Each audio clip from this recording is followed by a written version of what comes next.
जनता जनार्दन को मेरा विनम्र नमस्कार। जैसा कि आप सभी जानते हैं, संध्या साहू जो कि छेड़छाड़ की फरियादी है और फिर उसके साथ बलात्कार का असफल प्रयास हुआ है। आक्रोशवश उसके हाथों आरोपी अजय धाकड़ की जो मारपीट हुई वह दुर्भाग्यजनक है, क्योंकि लोकतांत्रिक देश में हिंसा का समर्थन नहीं किया जा सकता। फिर भी परिस्थितिवश यह बात देखी जानी चाहिए कि एक लड़की, उसका पूरा परिवार 2 सालों तक बेइज्जती झेलता रहे और जब अपने आक्रोश को व्यक्त करने आरोपी पक्ष के पास जाए और वह बदजुबानी पर उतर आए, मारपीट पर उतारू हो जाए। इस मारपीट में किसी को कम किसी को ज़्यादा लगी। ये बात सत्य है कि एक तरफा वीडियो बना और जो फरियादी है, जो मजलूम है संध्या साहू, उस पर और उसके परिवार पर दबाव बनाने के लिए एक षड्यंत्र के तहत इस वीडियो को वायरल किया गया। जैसा सोचा था परिणाम भी वैसा ही मिला।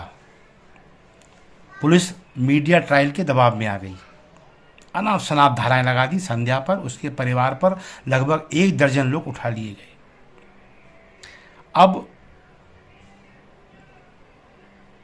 पूरे मध्य प्रदेश में और अब प्रदेश के बाहर भी विरोध के स्वर उठने लगे हैं, क्योंकि संध्या सही है। यदि उस पर कोई दाग होता तो ये समाज उसके पीछे खड़ा नहीं होता। समाज पीछे खड़ा है तो इसलिए क्योंकि वो जानता है संध्या, उसके परिवार वाले सही हैं। अब जब मामले पर गौर हो रहा है तो न्याय की रोशनी में जिरह के बीच कुछ लोगों को जमानतें मिली हैं। ये चीज छेड़छाड़ बलात्कार के प्रयास के आरोपी अजय धाकड़ को हजम नहीं हो रही। अब उसने संध्या के साथ साथ संध्या के पक्ष में खड़े होने वालों पर दबाव बनाना शुरू किया है। एक ज्ञापन दिया है गुना के पुलिस अधीक्षक महोदय को, जिसमें 11 नाम पहले दे चुके थे। अब इन्होंने 7 और नए नाम दिए हैं और कहा गया है कि ये भी अजय को मारने पीटने वालों में शामिल थे। यानी इन्हें भी आरोपी बनाओ और इन्हें भी जेल में बंद करो, ताकि संध्या, उसके परिवार, उसके समर्थन में खड़े लोगों पर मानसिक दबाव पैदा किया जा सके। 11 नाम और आए हैं अजय की ओर से। इस आवेदन में कहा गया है कि ये 11 लोग धमकी दे रहे हैं। धमकी क्या दे रहे हैं? अजय और उसके परिवार वाले मकान खाली करके भाग जाओ, नहीं तो मिटा देंगे, झूठे केस में फंसा देंगे। आपको मालूम है ये कैसे लोगों के नाम हैं? इनमें से अधिकांश लोग व्यवसायी हैं, कुछ छोटे कुछ बड़े, कुछ तो मंडी के प्रतिष्ठित व्यापारी हैं। उन्हें इतनी फुर्सत नहीं है, अभी मंडी का समय चल रहा है। संध्या इनके परिवार की नहीं, रिश्तेदार भी नहीं है। फिर ये क्यों अपने दुकान, अपनी मंडी, अपने किसान छोड़ के एक फालतू पचड़े में पड़ना चाहेंगे? लेकिन नहीं, दबाव बनाना है, इसलिए 11 नाम दिए गए हैं। ये कहा गया है कि ये हमें धमका रहे हैं। पुलिस अधीक्षक महोदय को और प्रशासन को इन बनावटी शिकायतों पर, बनावटी धमकियों पर गौर करना चाहिए। जैसा कि पूर्व में ये साबित हो चुका है कि ये पक्ष रिकॉर्डिंग करने में माहिर है, रिकॉर्डिंग के माध्यम से ये कुछ भी वायरल कर सकता है, ये समझदार पक्ष है, ज़्यादा समझदार। तो फिर इनसे इन धमकियों की भी कुछ रिकॉर्डिंग अपेक्षित है, क्योंकि यदि ये 11 लोग धमकी देने वाले हैं तो इतनी बेवकूफ़ भी नहीं है कि घर पे जाके इनको सामने खड़े होकर धमकाएंगे और आफत मोल लेंगे। जाहिर है इसमें किसी मोबाइल का, किसी फ़ोन का सहारा लिया गया होगा, तो ये पक्ष जो कि रिकॉर्डिंग में माहिर है, जो रिकॉर्डिंग के माध्यम से मीडिया ट्रायल खड़ा कर सकता है, तो इनसे ये भी अपेक्षा है कि एक नया रिकॉर्डिंग और प्रस्तुत करें और बताएं कि इन 11 लोगों ने कब अपराध कर दिया, ये बेवकूफ़ी कब कर दी। हाँ, एक नया और इसमें पेंच है इस आवेदन में जो अजय ने दिया है। छेड़छाड़ के मामले को, बलात्कार के प्रयास के मामले को कचरा कूड़ा फेंकने के विवाद में तब्दील किया जाना इसमें दिखाई दे रहा है। मैं बता दूं अजय को भी और जो जिसने ये आवेदन लिखा है उन महानुभाव को भी, ये मामला छेड़छाड़ का ही है। अजय की पत्नी रीना ने एनडीटीवी पर ये बयान दिया है इस विवाद के मामले में। जब इसका पक्ष जाना गया तो इसने अस्पताल में बयान दिया है एनडीटीवी के रिपोर्टर को कि हाँ, संध्या के परिवार वाले ये शिकायत तो करते हैं कि ये हमारी मौली को छेड़ता है, यानी मामला छेड़छाड़ का था। और रीना इस बात को जानती है कि मेरा पति संध्या को छेड़ता है,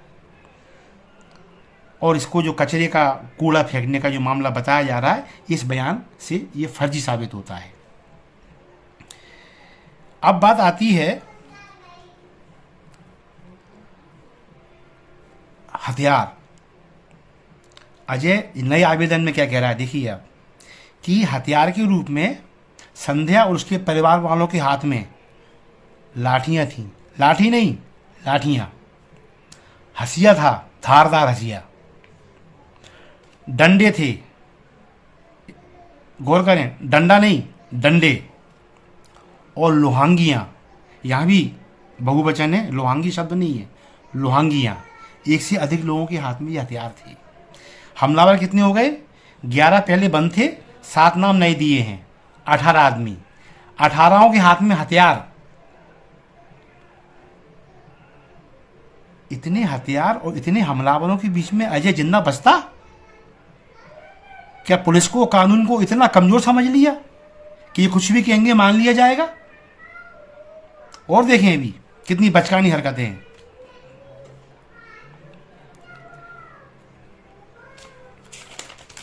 अब आ रहा है इसमें, हमले में अजय का कान कट गया। ये भी ज्ञात होना चाहिए, जब मौके पे कान कटता है तो खून बहता है। पंचनामे में पुलिस को वहां खून मिला होगा यदि कान वहां कटा है तो। और दूसरी बात, यदि खून वहां बहा है तो पुलिस ने खून आलूदा मिट्टी भी बरामद की होगी। खून से सनी हुई मिट्टी भरी गई होगी बतौर सैंपल जांच के लिए, यदि कान वहां कटा है तो। और षड्यंत्र के तहत संध्या उसके परिवार को फंसाने के लिए यदि ये कान जानबूझकर काटा गया, पता नहीं कहाँ कटा है, मैं नहीं जानता, लेकिन यदि ऐसा हुआ है तो फिर कहाँ से मिट्टी आएगी, कहाँ से खून आएगा, और कहाँ से पंचनामा में ये बात आएगी कि कान वहीं कटा। चलिए आगे बढ़ते हैं। ये खिसियाहट है, अजय धाकड़ की खिसियाहट है, क्योंकि धीरे धीरे सच्चाई सामने आ रही है। संध्या उसके परिवार से 307 हट गई है। अभी जो चिकित्सीय परीक्षण है उसकी भी सच्चाई सामने आना बाकी है कि धारा 324, 326 में परिवर्तित कैसे हो गई। ये भी क्योंकि सामने आना है, तो अब ये संध्या पर दबाव बनाने का नया तरीका है कि तुम हमारे खिलाफ, क्योंकि एक और दबाव बन रहा है इस केस में कि जब संध्या ने मारा, मान लीजिए मारा, संध्या ने गुस्सा में मारा, बेइज्जत होके मारा, तो वो तो अंदर है, वो जेल में है, उसका परिवार जेल में है। तो ये 2 साल से जो छेड़ रहा था, जैसे कि रीना ने, अजय की पत्नी ने माना है कि हाँ, संध्या के परिवार के लोग कहते तो हैं बार बार कि तुम्हारा आदमी हमारी मोड़ी को घूरता है, गंदी नीयत से देखता है, यानी छेड़छाड़ हो रही थी। शिकायत अजय की पत्नी के पास भी थी। तो अब चूंकि ये छेड़छाड़ का मामला जब ओपन हो रहा है तो अजय की गिरफ्तारी होना तय है, आज नहीं कल होगी, क्योंकि मारने पीटने वाला भीतर है तो छेड़ने वाला बाहर कैसे घूम रहा है। तो ये जो अब गिरफ्तारी की जो आशंकाएं बन रही हैं, जो स्थितियां बन रही हैं, उससे बचने के लिए ये एक दबाव पैदा किया जा रहा है ताकि संध्या, उसके परिवार वाले, उसके पक्ष में खड़े होने वाले भयभीत हो जाएं और अपने पैर वापस ले लें। यही वजह 11 नए नाम कैसे, ये हमें धमकी दे रहे हैं, हमें भागने के लिए कह रहे हैं, ये इसमें जोड़े गए हैं। अच्छा जी, एक नया पेंच आया है। अब 4 फरवरी की घटना है, अब मार्च का आधा महीना निकल चुका है, यानी लगभग 1.5 महीना इस घटना को हो गया।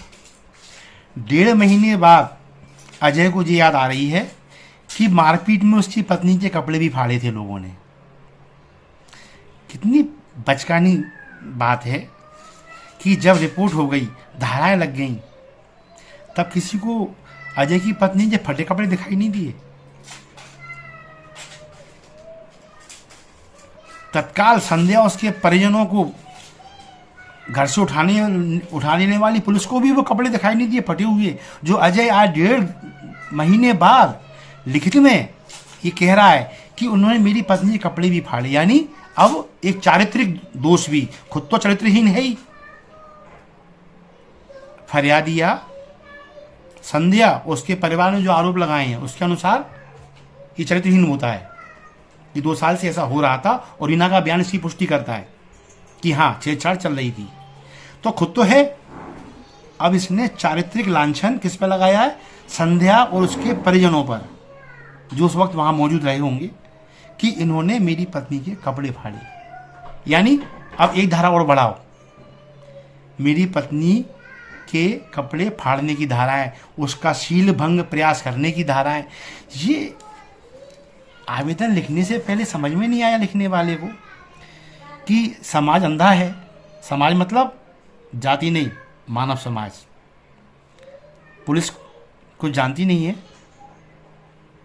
और जो न्यायालय में न्यायाधीश बैठे हुए हैं वो कुछ भी मान लेंगे। और यदि वो जमानत ले रहे हैं तो क्या कोई तर्क नहीं हुआ होगा अदालत में? क्या वहां पर अजय का वकील मौजूद नहीं था? इसके बाद इस तरह की हरकतें करना, क्या ये समझ में नहीं आएगा लोगों के? लोकतंत्र पे विश्वास रखिए, कानून पे भरोसा रखिए, सच सामने आता है। और हाँ, ये मध्य प्रदेश है जहां का मुख्यमंत्री बच्चियों को अपनी भांजियां कहता है। इस मध्य प्रदेश में ऐसी हरकत, और मुझे बड़ा अफसोस होता है कि अभी तक मुख्यमंत्री महोदय और बच्चियों की मामी साधना सिंह जी खामोश बैठी हुई हैं, जबकि ये आरोप अप्रत्यक्ष आ रहे हैं। मुझसे सवाल किया गया प्रेस कॉन्फ्रेंस में कि इस मामले में साधना सिंह जी का हाथ है, लेकिन मैं फिर दोबारा कहता हूं, मैंने प्रेस में भी कहा था, नहीं, साधना सिंह जी से हम ऐसी अपेक्षा नहीं करते। वे महान शख्सियत है, वे बच्चियों को अपनी भांजी कहती हैं। बस मेरा अंत में मुख्यमंत्री महोदय से भी और आदरणीय साधना सिंह जी से भी ये निवेदन है,